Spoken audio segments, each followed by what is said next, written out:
Alexander Smith and Christian Lutz have been dating for a year.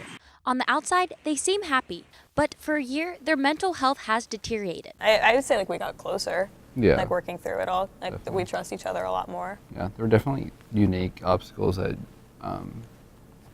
we go through versus other couples that don't have to deal with mental illness as much.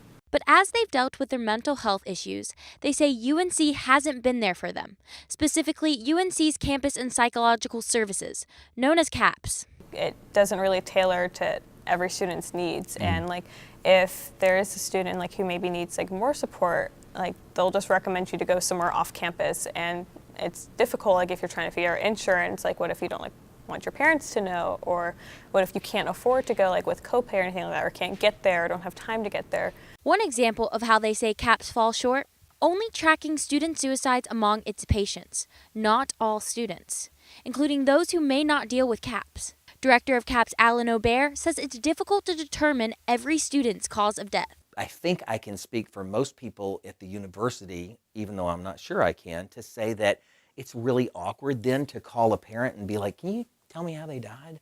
According to the North Carolina State Center of Health Statistics, suicide is the fourth leading cause of death among adolescents ages 15 to 24. Unfortunately, we're dealing with this every day, multiple times a day. Despite that, periodically a suicide occurs. And we try to look at that as closely as we can to try to determine, is there anything here that could have been different? UNC Charlotte is the only public university in the state tracking student suicides. But that role falls under the Dean of Student Affairs, not CAPS. Not every student who is enrolled at UNC Charlotte is a CAPS client, so it doesn't make sense for them to track that information. By doing so, Dean Davis says schools can better understand why students die by suicide in the first place.